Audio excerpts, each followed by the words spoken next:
जय भोलेनाथ दोस्तों। मेरे चैनल पे आप सभी का एक बार फिर से हार्दिक स्वागत है, अभिनंदन है। 15 अगस्त का यह खास दिन हम सभी देशवासियों के लिए बड़ा आनंद और उत्सव का दिन है, क्योंकि आज के दिन ही भारत को आजादी मिली थी और भारत गुलामी से मुक्त हुआ था। आज का दिन स्वतंत्रता सेनानियों और उन सभी लोगों को याद करने का दिन है जिन्होंने आजादी की लड़ाई लड़ी और हंसते हंसते देश के लिए अपना बलिदान दे दिया। मेरी तरफ से सभी देशवासियों को आजादी की हार्दिक शुभकामनाएं। आज हम भले ही बाहरी रूप से गुलाम ना हो, पर आज भी मनुष्य अनेकों प्रकार से गुलाम है, जैसे कि आर्थिक गुलामी हो गई, मानसिक गुलामी होगी, शारीरिक गुलामी होगी और खुद से ही खुद की गुलामी हो गई। तो फिर मनुष्य की स्वतंत्रता कैसे पूरी हो सकती है? आजादी के साथ साथ हमें गुलामी शब्द को भी जानना चाहिए, क्योंकि आजादी का अर्थ ही होता है कि गुलामी से आजादी।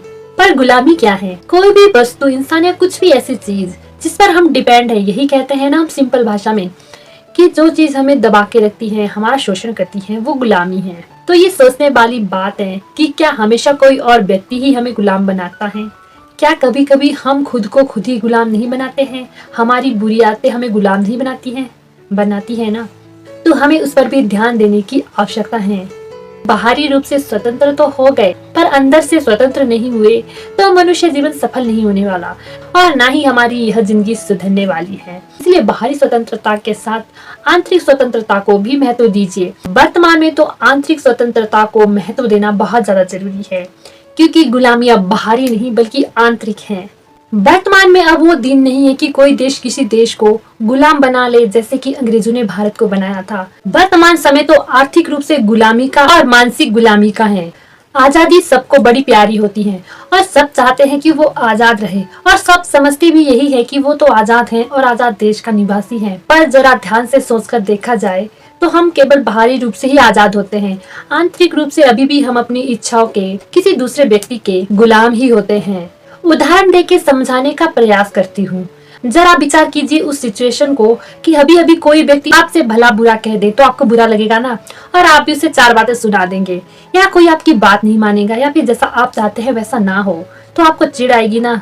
तो ये है मानसिक गुलामी। आप मानसिक रूप से किसी और के गुलाम हो रहे हैं। किसी और पे डिपेंड रहना भी तो गुलामी ही हुई ना। दूसरे आपको कभी भी खुश कर सकते हैं, कभी भी आपको दुखी कर सकते हैं। क्या ये गुलामी नहीं है? कोई वस्तु अगर आपके पास है तो आप खुश हो जाते हैं, और कोई वस्तु अगर आपके पास नहीं है तो आप दुखी हो जाते हैं। क्या ये भी गुलामी नहीं है ना? अगर ध्यान से सोचा जाए तो ये सब गुलामी ही है। स्वतंत्रता एक राजनीतिक शब्द ही नहीं है, बल्कि यह हमारे आध्यात्म से भी बहुत ज्यादा जुड़ा हुआ है। जो जितना ज्यादा आध्यात्मिक होगा वह उतना ही ज्यादा स्वतंत्र भी होगा। जब हम बाहरी तौर पर गुलाम होते हैं तो हमें बड़ा जल्दी पता चल जाता है कि हम गुलाम हैं, क्योंकि उसमें हमें कोई व्यक्ति दिख रहा होता है। पर जब हम आंतरिक रूप से गुलाम होते हैं तो हमें कोई और व्यक्ति नहीं दिखता है, क्योंकि उसमें जो हमें गुलाम बना रहा है कभी कभी वो दूसरा व्यक्ति होता है, पर वो अदृश्य होता है, और कभी हम खुद ही होते हैं और हमें पता ही नहीं रहता है। इसीलिए आवश्यक है कि हमें आत्मज्ञान हो, यानी कि खुद का ज्ञान हो। और खुद का ज्ञान कैसे होगा? खुद के ज्ञान के लिए आवश्यक है कि खुद पर नजर हो, ध्यान खुद पर हो, तो हमें अपनी गुलामी का पता जरूर चलेगा। अगर बाहरी देश हमें वर्तमान समय में गुलाम भी बनाते हैं तो भी हमें तभी गुलाम बना सकते हैं अगर हम आंतरिक रूप से गुलाम हो। अगर हमें वस्तुओं का लालच है, हम उस वस्तु की गुलामी करते हैं, तो ही तो वो हमारी इस गुलामी का फायदा उठाते हैं और हमें आर्थिक रूप से गुलाम बनाते हैं। अंग्रेज तो चले गए, हम बाहरी रूप से तो स्वतंत्र हो गए, पर एक गुलामी अभी बची हुई है, वो है आंतरिक गुलामी, और उससे हमें केवल हम स्वयं ही छुड़ा सकते हैं। और उससे छुटने का सिर्फ एक रास्ता है कि हर मनुष्य को आत्मज्ञान हो, खुद का ज्ञान हो और वो अध्यात्म से जुड़े। वर्तमान समय में कहने के लिए तो हम कह देते हैं कि मैं तो आजाद हूँ, पर अगर हम थोड़ा भी ध्यान से सोचेंगे और खुद का आत्म अवलोकन करेंगे तो हमें पता चलेगा कि हम कितनी गुलामी में हैं।